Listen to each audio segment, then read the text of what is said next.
1984 में 3 करोड़, 1998 में 14.5 करोड़, 2006 में 24 करोड़, 2009 में 30 करोड़, 2012 में 36 करोड़, 2016 में 42 करोड़, 2020 के अंदर 48 करोड़ पूरी दुनिया में शुगर के मरीजों की तादाद।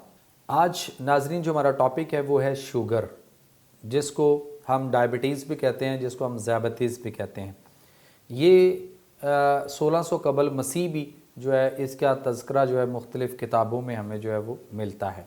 जो पूरी दुनिया में आलमी दायरा सेहत ने इदाद शुमार इकट्ठे किए वो 1984 में पूरी दुनिया में शुगर के मरीज़ों की तादाद जो है वो सिर्फ 3 करोड़ थी।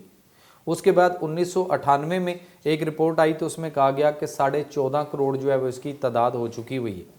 उसके बाद 2006 में एक रिपोर्ट आई तो उसमें कहा गया कि 24 करोड़ 60 लाख इसकी तादाद हो गई। 2009 में एक रिपोर्ट आई तो उसमें कहा गया कि 30 करोड़ से तजावज़ कर गई। उसके बाद 2012 में रिपोर्ट आई तो कहा गया कि 36 करोड़ 90 लाख जो है वो इसकी तादाद हो चुकी।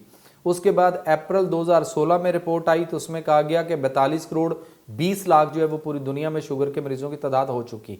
और अभी ये 2020 के अंदर एक रिपोर्ट शुरू में आई, उसमें कहा गया कि 48 करोड़ कोई 60 लाख के करीब जो है वो ये तादाद तजावज़ कर चुकी है पूरी दुनिया में शुगर के मरीज़ों की तादाद।